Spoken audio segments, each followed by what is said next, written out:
Soupçon choquant, l'univers pourrait tout simplement s'arrêter très bientôt. Ce que cela signifierait pour nous, tu le découvriras dans cette vidéo, alors reste absolument jusqu'à la fin, et si tu l'apprécies, alors je serai galactiquement heureux de recevoir un pouce vers le haut pour la vidéo et un commentaire, car cela poussera l'algorithme de YouTube à montrer cette vidéo à encore plus de personnes. Merci beaucoup les amis, et bienvenue.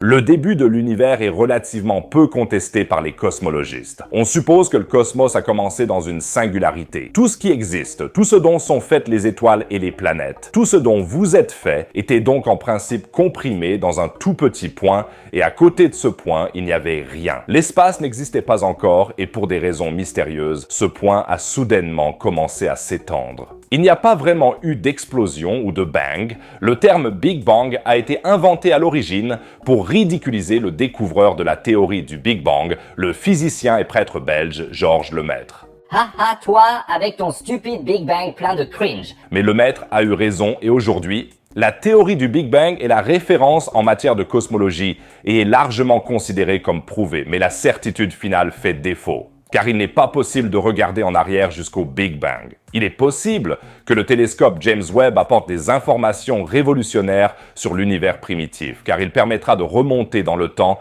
comme jamais auparavant. Mais aujourd'hui, il ne s'agit pas vraiment du début de l'univers, mais de sa fin. C'est un sujet très important, car personne ne sait exactement comment l'univers va se terminer. On a découvert depuis longtemps que l'expansion du cosmos a lieu depuis le Big Bang et que bizarrement, elle ne ralentit pas plus. Le Big Bang est ici, mais qu'elle s'accélère toujours. L'expansion augmente. Le Big Bang a déjà eu lieu il y a 13,8 milliards d'années et plus il a duré longtemps, plus son énergie devrait diminuer. C'est pourquoi les astrophysiciens ont inventé un terme pour désigner quelque chose qui accélère l'expansion du cosmos. Ce terme est l'énergie noire. En bref, personne ne sait ce qu'est l'énergie noire, mais elle doit exister d'une manière ou d'une autre, car quelque chose doit faire en sorte que le cosmos se développe plus rapidement. La science peut être si simple, en tout cas, cette expansion rapide peut conduire à plusieurs fins possibles de l'univers.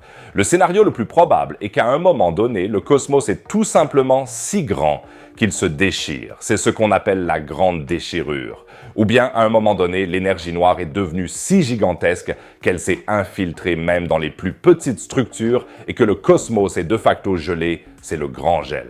Les deux événements, grande déchirure et grand gel, signifieraient que le cosmos serait alors mort. Ce qui serait bien sûr un peu désagréable, mais on pensait jusqu'à présent que cela se produirait dans un avenir lointain.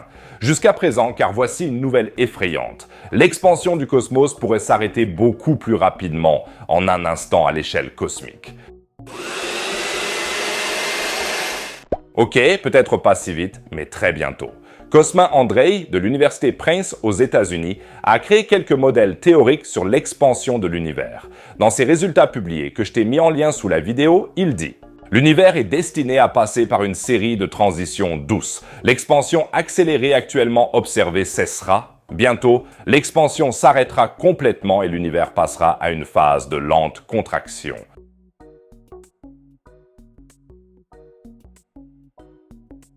La base de cette réflexion est avant tout un jeu d'esprit avec l'énergie noire. Dans son article, Cosmin Andrei part de l'idée que l'énergie noire n'est pas une constante présente dans tout le cosmos, mais que l'univers que nous voyons est certes rempli d'énergie noire, mais qu'il se développe dans une sorte de vide réel sans énergie noire. À un moment donné, l'influence de l'énergie noire s'affaiblit de plus en plus jusqu'à ce qu'un mouvement contraire se produise, que l'expansion s'arrête et que l'univers se rétrécisse. Et si l'on considère cela comme une possibilité, on peut calculer assez concrètement quand cette phase de rétrécissement pourrait commencer. Dans le scénario le plus rapide, cela pourrait se produire dans 65 millions d'années. Tu vas peut-être dire: 65 millions d'années, c'est le temps qu'il me reste, je ne recevrai plus de pension de l'État.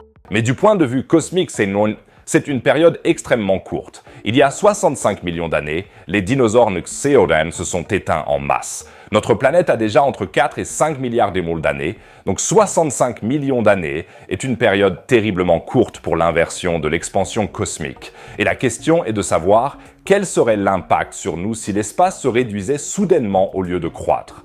Tout d'abord, pas vraiment, nous aurions même du mal à le remarquer, car la plupart des objets de l'espace profond qui s'éloignent de nous sont tellement éloignés qu'il faudrait attendre plusieurs millions d'années pour pouvoir prouver qu'ils se rapprochent de manière significative.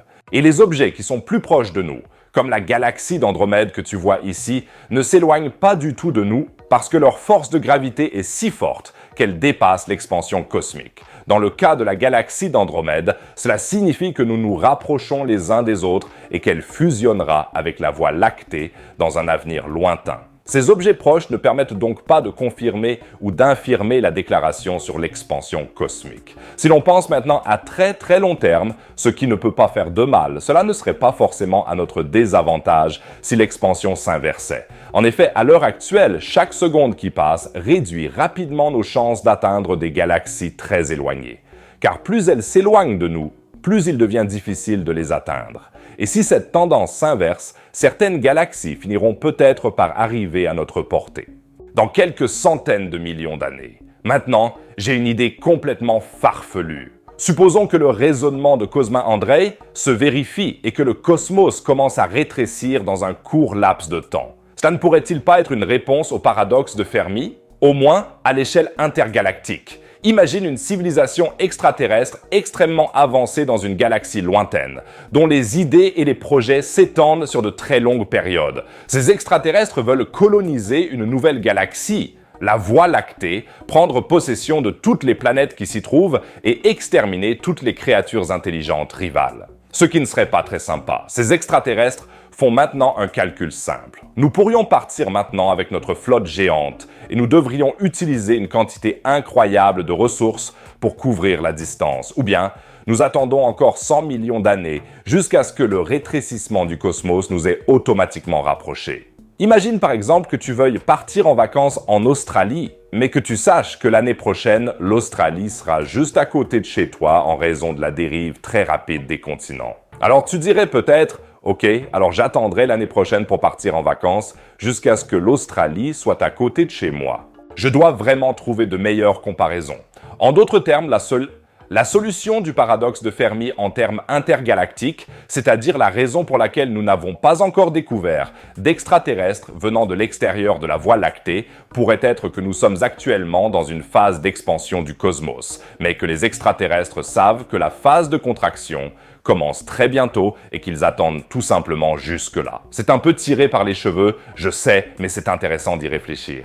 N'hésite pas à me dire dans les commentaires ce que tu penses de ma solution au paradoxe de Fermi. Peut-être que tout est différent et que le cosmos entier n'est pas réel. Une idée complètement folle est l'hypothèse du cerveau de Boltzmann qui dit que tu n'es qu'un cerveau qui se déplace dans le vide. Si tu veux savoir si tu es réel, clique sur la vidéo affichée et n'oublie pas de revenir à la boutique Astro, car chaque achat m'aide à poursuivre mon travail ici. Sinon, je te dis à la prochaine vidéo. Au revoir les amis.